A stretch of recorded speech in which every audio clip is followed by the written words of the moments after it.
Welcome to the Gifts for Glory podcast, where we celebrate and promote men and women using their gifts for God's glory. Know someone who is making an impact for God's kingdom using their gifts, talents, and passions? We'd love to meet them. Send us an email at podcast@giftsforglory.com. That's podcast@gifts4glory.com. And now here is our host, Dave Ebert.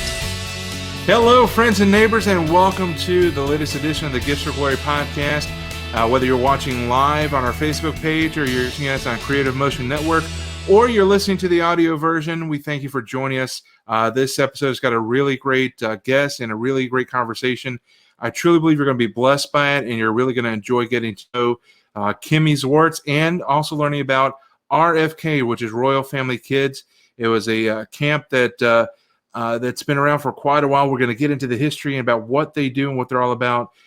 So you're really going to enjoy this episode, and I believe you're going to be blessed. But before we dive in, I want to jump into our Devotions with Dave segment. The chapter and verse we're going to be going with is Matthew 25, verse 40. The king will reply, "I tell you the truth. Whatever you did for one of the least of these, one of these brothers of mine, you did for me." So that's Matthew 25, 40. The king will reply, "I tell you the truth, that whatever you did for one of the least of these brothers of mine, you did for me."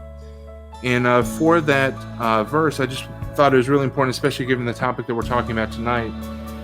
But right before that, Jesus is telling us about how people who have given to the least of these, giving food to the hungry, giving clothing to the needy, giving shelter to the homeless. Whatever you do to the least of these, and I truly believe that Jesus is kind of talking on our level, because in God's kingdom there is no least of these. We're all His children. We're all equal heirs when we accept Jesus. So He's kind of talking on our level to get inside our heads, calling about the least of these, the people that sometimes we're tempted to look down on. And He said, whatever you do, whether you've actually given the hungry food, or you've given the needy clothing, or you've given the homeless shelter, if you've done that, you've done it unto Jesus. And if you've not done that, if you've neglected to help somebody in need, you've also done that to Jesus. So keep that in mind and just be encouraged that Jesus knows what you do, even if you don't get accolades, if you don't get an award, if you don't even get noticed. God is going to know. And whatever you do, no matter who you do it to, you're doing it to and for the Lord. So I want to encourage you to get involved, do whatever you can, and maybe this organization we're going to talk about tonight is going to be one of those organizations that you'd like to get involved with as a volunteer or financially, or any other way that you think you can get involved. So without further ado, let me please welcome Kimmy Zwartz. Kimmy is the director of RFK Lockport. I hope that you'll check out their page, follow them, and I encourage you just to really consider supporting them. Kimmy, welcome to the Gifts for Glory podcast. Hi, Dave. How are you tonight? I'm good. How are you doing? Good. So how is the family doing now that you are expanding your family? We are expanding. We're doing good. A little impatient here and there, but other than that, we are very grateful for everything that's going on in our lives. So not only are you building a human, but you're also building the year 2 of RFK Lockport. Last year was a weird year. Everybody knows that. But you were still able to pull off the first ever Lockport chapter. So tell us a little bit, before we even talk about the camp, tell us about what Royal Family Kids is about. So Royal Family Kids Camp is a sleepaway camp for foster kids. It's one of the few in the nation that we have that works directly with foster parents as well as DCFS, which is in Illinois, the company that works with foster kids. So they're the caseworkers of the kids that we work hand in hand with. So through them, we get these children and we bring them to a camp that we literally get to come and be the hands and feet of Jesus. We do a 2 deep rule at our camp. So that means no adult is ever left alone with a camper, just to protect ourselves and to protect our campers. So in that, we require a lot of volunteers that do come out and have a heart to love and pour into our children. And we do camping, or it's a camp. So obviously we go camping, but we're not in tents. We're in cabins, which is a little bit more friendly for the ladies. But we do canoeing, we do kayaking, we do fishing. We didn't get to last year, but we will do swimming. We do Bible studies and stuff like that. And we just are able to offer the kids a chance to just be a kid again and to take them out of the atmosphere of always having to worry about what happens next. And one of the things I really enjoyed is the title is RFK, Royal Family Kids. And that's about treating these kids like royalty, because they come from situations most times where they're literally the least of these, and we get to actually elevate them and show them what it is like to be truly loved by the Father. Right. We literally take our camp week and try to instill in them the identity that God chosen for them. They're not identified as orphans, but of the sons and daughters of our one true King. So this summer is going to be year 2. We pulled together a weekend camp, which is 4 days instead of the traditional 5 in October. And that's why we couldn't go swimming, because Illinois, you stop swimming like September 4th, right around Labor Day. Otherwise, it gets too cold. So this summer, full summer heat in early July, and it's going to be a lot of fun because we're going to be able to swim. And I hope that we find plenty of men to help, because I'm not good at baiting hooks. Yeah, luckily last year we had a few campers that really loved that gig, but we tend to struggle in that department as well. All right, so RFK, it's actually the National Royal Family Kids has kind of undergone a little bit of a rebrand, even though the local levels are still going to be called RFK. It's now called For the Children. What can you tell us about the change and what their mission is going to be now? So I have been working with Royal Family Kids Camp since the age of 16, and I have seen, now this is our second rebrand since I've started with them. Before, it was just a logo change. If you specifically look at the Royal Family Kids Camp logo, it looks to the average eye to just be a crown, but it's actually in the middle is an adult or the mentor or the counselor, and they're actually holding on to the hands of their 2 children, which would be their campers or their mentees, because Royal Family Kids Camp, as of right now, is just a camp program and a mentoring program. When we rebrand it into the For the Children, we have the hopes for a future of being able to foster under that and to expand it beyond just the ability of having a camp and a mentoring program.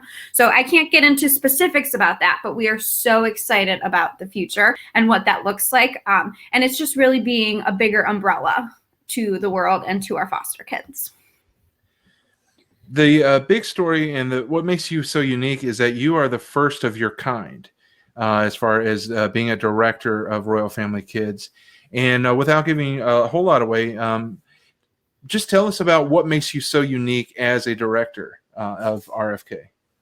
So I am the first ever alumni to come back and be a director. So I did come to camp as a camper for 4 years, between the ages of 6 and we're not supposed to, but I did come back at the age of 13 because I was a special circumstance camper, which was amazing and really helped fuel the flame in me to come back as a director.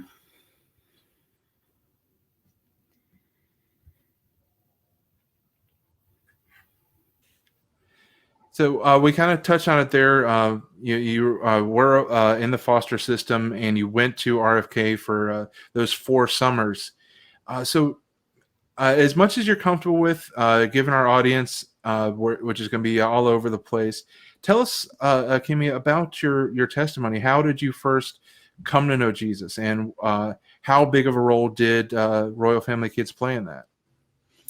So I tell people all the time that my testimony began before I was even born, just like all of ours does. I was supposed to be aborted. My mom wanted me, but my father did not. He abandoned my mom before I was born. The second that he found out that I was pregnant, she went through, obviously, with having me, because here I am, and decided that I was worth more than being essentially ripped from her. So she had me, and it was just my brother my older brother, James, myself, her, and my grandfather at the time.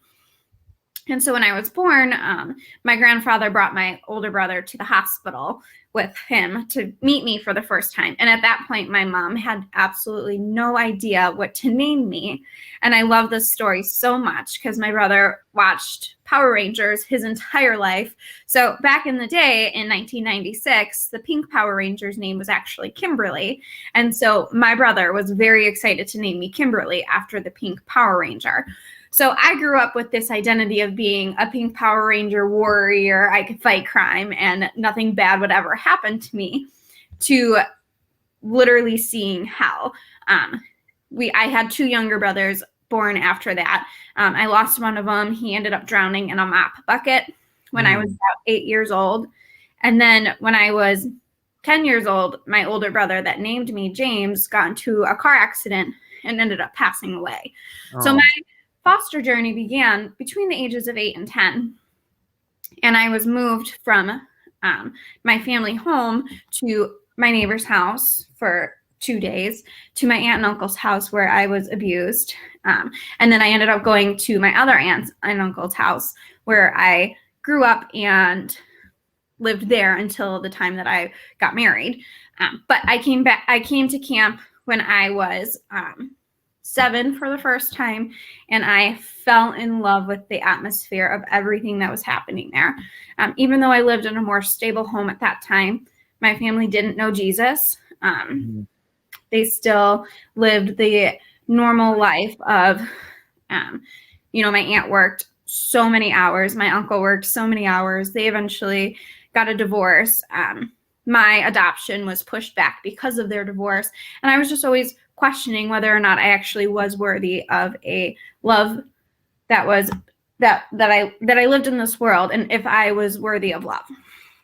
So my first year of coming to camp, everyone loved me from the get-go. The moment I walked into the church building, people were singing my praises. They knew my name. They glorified the ground that I walked on. And I remember specifically asking my counselor, how much do you guys get paid to be here and be with me this week? And Dave was an amazing volunteer the week of camp. It would be incredible if we did get paid, but also it would take away from a lot of what's happening in our hearts. And so she told me, we don't get paid anything. We're here because we love you, because Jesus loves us and wants us to love you through him. So I ended up getting baptized the week at camp, and it was incredible. I asked God to be in my heart, and at 7 years old, who knows what that's going to look like? You either are all for it or you're not. And when you're on fire at camp, just like any normal youth camp that you go to, you commit to this life that you're going to live, and then you go back to, in my experience, reality of then I was in a home where I was abused again. So I was questioning why Jesus would allow for something like that to happen in my life. So the commitment that I made at camp dwindled away. When I was 15 years old, I reached out to our director at the time, and I Facebook messaged him, and he is now in his 60s and is not very good at using Facebook. And I remember exactly what I said. I said, hey, I don't know if you remember me. I'm Kimberly. I was a camper from the ages of 7 to 13. If you remember me, can I please come back to camp this year and be a counselor? Because I knew that at the age of 16, you can come back to camp. And so my message sat in his message box for 7 months. I didn't hear anything. So the day of the message, I was stoked. I was so excited. And then day after day after day, my excitedness slowly dwindled down, and eventually exactly what my first sentence said was confirmed. He had forgotten about me. So 7 months later, he finally responded, and he said, I'm so sorry. I'm an old fart. I don't use Facebook. You are more than welcome to come back to camp. You were not forgotten. And then he ended up bringing me a bike, which was super cool. And I started the process of coming back as an adult. So I wouldn't say that I knew Jesus that first year. In fact, now as a director, I don't think that I would have brought myself to camp as the staff member that I was, because I tell people all the time that the staff at camp that year had to pay more attention to me than they had to pay attention to the children, because now I was a 16-year-old who was dragging along this baggage that 16-year-olds don't know how to talk about. So I was an emotional wreck at camp. I was mean to the campers. I was mean to the other staff. I started drama. It was really just a wreck. And so, of course, the staff members loved me anyways. And I started to develop relationships with the staff members at the time, which is my friends Zanette, Hannah Reichert, and people like them, the more biblical world of friendships. And at that point, I was in high school. So the kids that I hung out with at high school weren't the best influence. So eventually, at the age of 16, because I went to camp and because I developed those relationships, the world around me immediately changed after I came back to camp. I stopped hanging out with my friends from high school, and I started hanging out with the kids from youth group and at church, and I started going to youth group.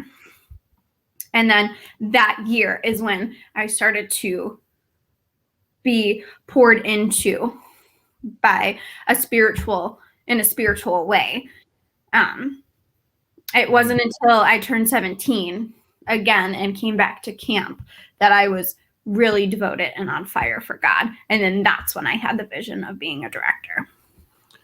Wow. It's an amazing story because, it's a risk, maybe bringing you back as a counselor, maybe not really spending time getting to know where you were at spiritually. But I think that God spoke, and I'm sure that you can attest that somehow God got the message to the gentleman that you're speaking of. I don't know if you want to name him or not, but obviously God put it on his heart to let you come in and serve and just fulfill the RFK pledge.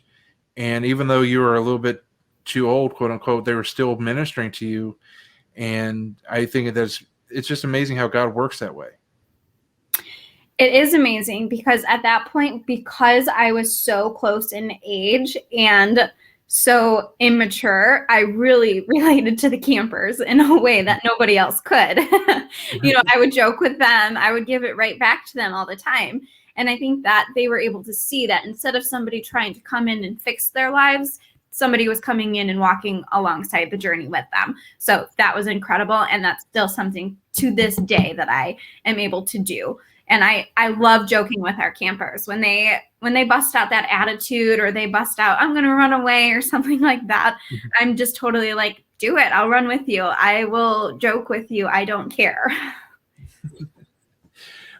Now, a guy that you spoke with, I don't know if we want to mention his name or not and give him credit, because I know that you guys are still super close. Yeah, so he is now, he has become like an earthly father to me. It's Pastor John Schweider. He travels all the time. He's a Royal Family Kids Camp ambassador. So he actually travels church to church and starts new camps.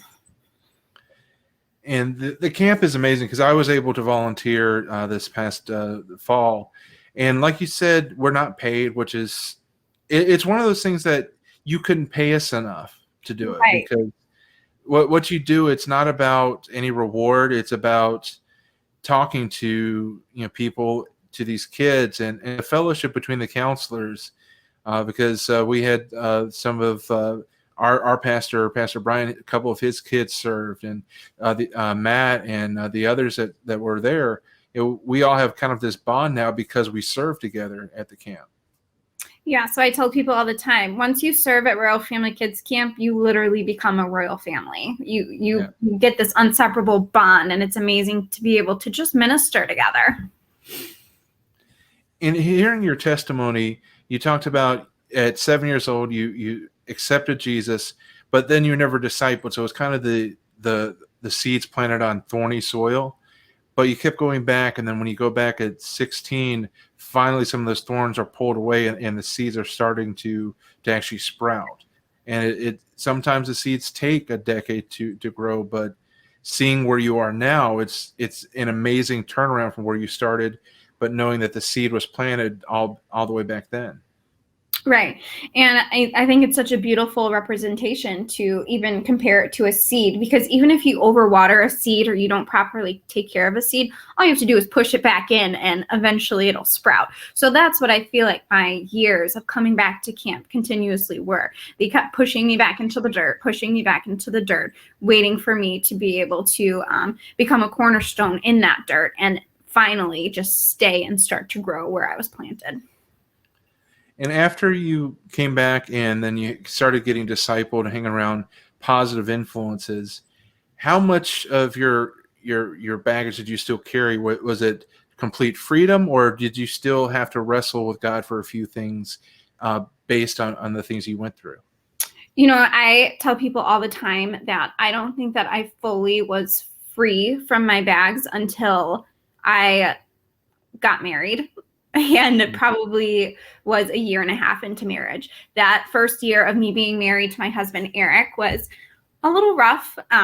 Being married to a man that offered me love was really hard for me to accept. And things became uprooted in my life that I didn't even know that I struggled with. Mm-hmm. And you guys are doing phenomenally well. You guys both serve with our church. Yeah. You've got a baby on the way. Are you ready for a gender reveal? Yes. So we are having a little baby girl, and I'm a hairstylist, so I'm so excited to put tons of bows and ponytails and pigtails in this little girl's hair. And I am telling people now that, so I am due in May, and camp is in July, and me and this baby will be a package deal at camp. So I will be having my little Moby carrier, and me and this baby will be directing camp together. So we are extremely excited for that. So year 2 is coming up in July, and between planning for baby and now you're actually going to have 2 babies, because you got your Royal Family Kids Camp and you've got your baby girl on the way. Yes.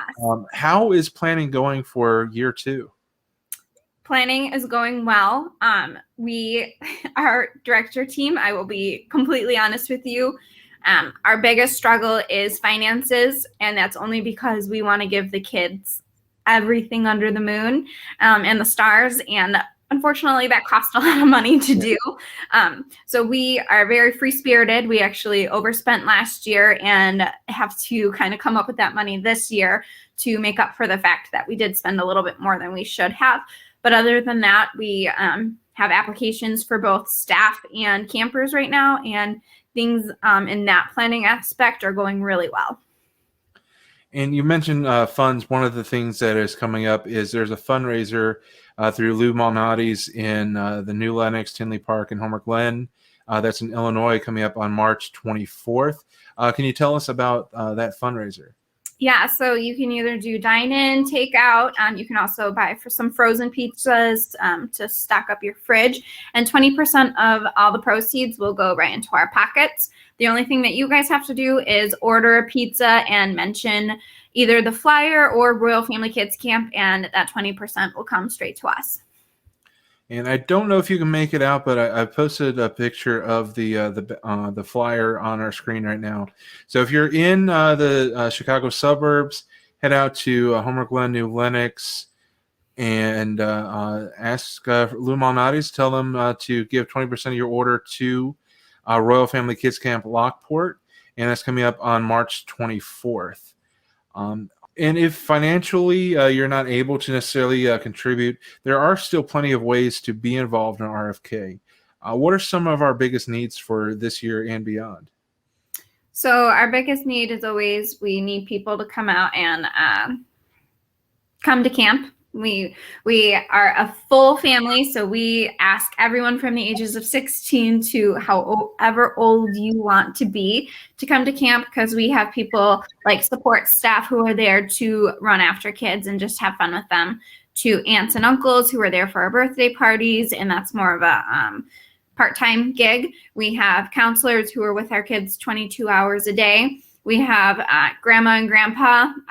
when I was a camper, the best grandma we ever had was this little old lady who sat in the corner all day and knit, and we were mesmerized by her. And I think it's because she was such a peaceful and gentle spirit that we just wanted to be by that loving person. We need Bible instructors. We need people to come out and bait worms and take our fish off the hooks and stuff like that. We do special events like birthday parties. We do a Christmas party and everything in between. So that's our biggest focus on what we want. We always need prayer partners, somebody to just pray for each and every staff member, each and every camper while we're at camp and our weeks leading up to camp, and even our weeks after camp, because it's a little much to digest our weeks after camp, especially for those who don't quite know what they were getting themselves into when they signed up for camp, which, because we are within our first couple of years, is pretty much all of our staff members. And then we just need people to come out and help us. So part-time volunteers, we have people specifically at camp who just run to Walmart all day for us that a lot of the staff members don't even know about. When somebody's wife gets pushed into the lake, they need new clothes and stuff like that, Dave, right? That's gravity's fault. God invented gravity, so he'll take the fall for that. For those that are wondering, I did not push my wife in the lake. I was sliding the canoe in that she was sitting in, and it's not a perfectly level terrain, so gravity happened, and she took a nice mud bath. But her skin was lovely for a few weeks afterwards. Yeah, it was like a spa day at camp. But RFK Camp, it's amazing. I'm so glad that I was able to serve. And one thing that is really needed are more godly men willing to serve.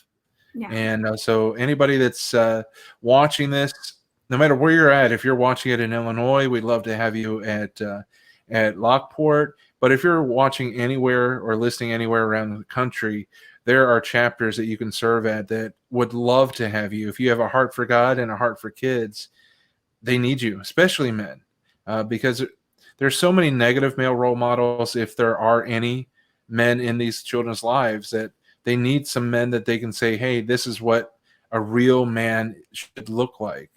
And it doesn't matter if because for those of you that are listening to the audio, I'm not an athlete. So you don't have to be this super athlete.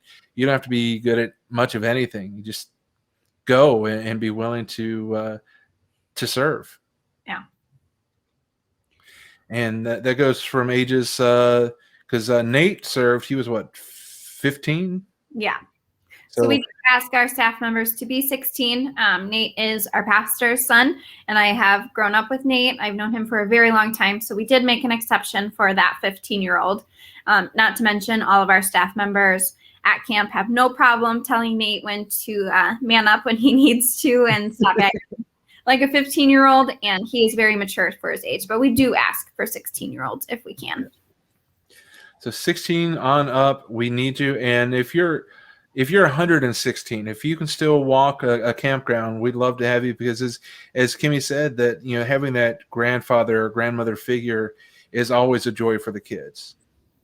It is, just to instill a happy family dynamic is really healthy as well. Last year, my father-in-law came out and did a magic show. And just the fact that I went up to him and hugged him, some of the campers were like, who is that man? That's not your husband. Why are you hugging him? And just to be able to tell him that that was my father-in-law and that we love each other very much was a huge surprise for them. So even that distant family is a blessing to them. So we like to have aunts and uncles. We like to have grandma and grandpas. Obviously, we don't have like moms and dads or anything like that, because that's a stickier situation for them. But we do like to become a royal family so that we can model that for them. And you can come bring your wife with you, dump her in a lake, and it's all gravy. And here's the thing. I've worked with kids in group homes before, plus working and serving at RFK. One of the things that's sometimes easy for people who work in a camp is to feel like they're not making a difference. I know I kind of struggled with that a little bit. Maybe talk to that and share with them, share with our audience about seeing the results. So, without getting into specifics of this child's caseload, Dave last year had a camper who was not allowed to be around other campers. And we sat him down and probably scared so much out of him the first day of camp. And we rattled off this list of things that this kid potentially had done in his life. You know, he came with warnings, like he was a packet of cigarettes. You know, it was from, you know, he could do this to other kids. He set fires before. He can do this and that. And we all got so scared of this poor little boy. And he came to camp and he was probably the happiest person, the happiest camper at camp. He was the first one to extend a hand to Bobby when she fell into the lake and asked if she was okay and asked if she needed help, which is something that we got ourselves all up into a hizzy about, that we didn't even recognize the potential of how much Dave can pour into this little boy's life. And Dave came up to us as directors and asked us, how do I know if I'm making a difference? Well, he didn't try to kill you. He didn't try to set a fire. We haven't seen any of those actions displayed that we were warned about and that I had to sign paperwork about to make sure that we followed X, Y, and Z of this case plan for him. And he was the happiest boy. And then, as if his actions at camp weren't enough, we got an email from his foster parent when we got back saying that she didn't know what happened to him the week of camp, but he came back a changed person, as if an entire weight was lifted off of his shoulders. And Dave did that as his counselor, and Dave had no idea. So that is the number one thing that we say at camp all the time. They're not acting out anymore. You're making a difference. And that's another thing to look at is, yeah, we had the warnings, but we also didn't treat him like he was a warning, like he was a problem child. We just treated him like a kid. And that's so crucial to what RFK does and how everybody that works with kids should think is be aware, but don't let that determine how you treat them, because they're still kids. They're still malleable and they can still grow, and there's still that seed that needs to be watered a little bit. Yeah, and I think that it's important to realize that we put on such an armor of God before we get into camp, that we are so well trained, and we're not, like I said before, we're not there to fix them. We're there to walk through the journey with them and just being a loving part of their lives. And I can't encourage and I can't endorse enough. If you're able, if you have any talent whatsoever, if it's fishing, if it's telling dad jokes or telling mom jokes, whatever, you can be a benefit, and you'll be changed, if not more, than any of the kids that you serve.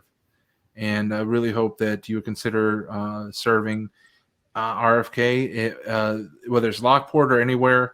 And if you're not able to take the time off work, as Kimmy had mentioned, finances are really important, because we want to make sure that nothing limits what we can do to pour into these kids. And the fundraiser again, New Lenox, Homework Glen, and Tinley Park Illuminati's on March 24th. Be sure to get pizza that night. Guys, do your wife a favor. Say, hey, honey, I got dinner tonight, and you're going to be doing it for a great cause. Just make sure to mention the fundraiser for our Family Kids Lockport, and 20% of your order will go directly to RFK and help make the July camp a real success. So, Kimmy, what we do on the show is we have two segments that we wrap up with. One is called the interrogation, where I ask you 7 quick questions, and they're random. They wouldn't have otherwise fit in the conversation. And then because you're somebody that's doing so in a different way, you're stepping into your gifts, your talents, and your passions to honor God. So I'm going to ask you for your wise counsel for anybody that wants to step into their gifts, whether they want to be a camp director or just in general want to use their gifts for God's glory. So for the first segment, it's now time for the interrogation. All right, so the first question is, what's the world's greatest ice cream flavor? Chocolate. Any particular brand or just any chocolate? Any chocolate. I'm more of a frozen yogurt girl, though, so. All right. Question number 2. Who's on your playlist? I have everything between rap music and country music, so. But I have been doing a lot of Bethel lately, too, to prepare my heart for camp. Okay.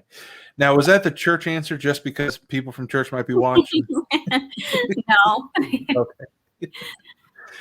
All right, question number 3. What's the last movie that made you cry? I feel like everything makes me cry nowadays.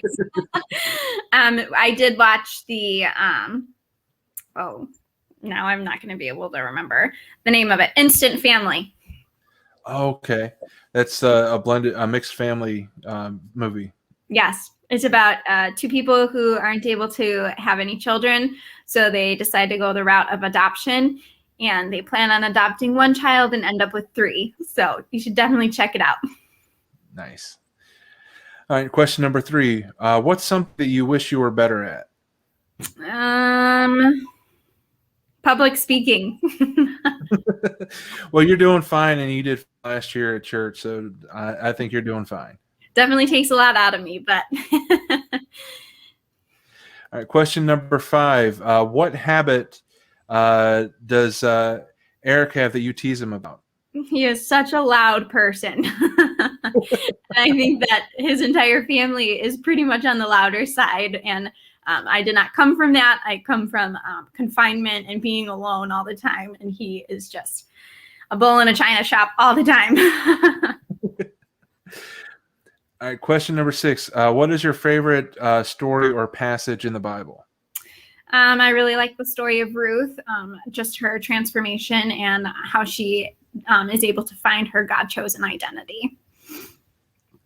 All right, and the final question. If you could be any superhero, who would you want to be and why?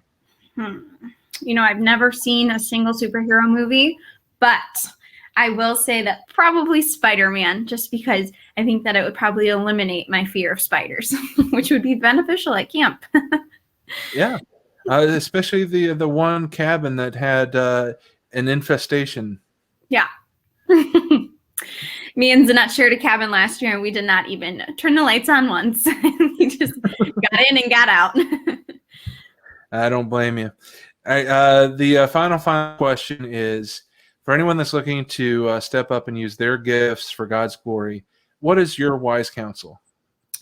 I would say to just be able to step out of that shame that sometimes comes with being a Christian, not necessarily in a bad way. We should never be shameful of who we are, but because of where our nation is right now, it's a little tougher to wear our hearts on our sleeves and be the biblical person that we're supposed to be and fighting the truths. So just be wise in how you go about that without offending anybody, which is easy to do nowadays, and just going through and doing everything out of love. It's a good word. So for those that are watching or those that are listening, get involved. You can donate. You can volunteer. Visit lockport.royalfamilykids.org. You can also find Royal Family Kids Lockport on Facebook at RFK Lockport IL. So be sure to follow on social media and pray about how you want to get involved. For those not in Illinois, we wouldn't turn down the help if you wanted to fly in, but there are chapters all around the country that are looking for volunteers. And I really think that because my wife works in education, and I know from my experience with group homes that males are short supply. So especially men, we could really use more men stepping up, pouring into these kids and getting your life changed, because it'll help you more than you can even think about helping the kids. I think. So, Kimmy, before we wrap up, I do want to give you the floor one more time. Make one final pitch for anybody that wants to get involved or is considering getting involved with Royal Family Kids. I would like to share the fact that I became a director not only to pour into our kids, but to also pour into our staff member. I know how it is to be on both sides of the pyramid that we are at Royal Family. So no matter what you're struggling with, if you need to bring that to camp with you, please do. I was not innocent at 16. I brought a lot to camp that I should have left at home, and I had staff members who were there to help me alongside that journey. We are very good at Royal Family Kids Camp Lockport in raising people up and becoming a family, so you will not ever feel alone in your walk in the week of camp. So come to camp, meet Jesus if you don't already know him, and help us help our kids. Amen to that. So check it out. It's lockport.royalfamilykids.org or on Facebook at RFK Lockport IL. And a shout out to our home church, Thrive Church in Lockport, the church sponsor of RFK Lockport. If you're looking for a home church, check it out, encounterthrive.com. And Kimmy, it's been an absolute pleasure having you on, and it's been a blast. I hope you had fun and I wasn't too hard on you. Nope. Thank you, Dave.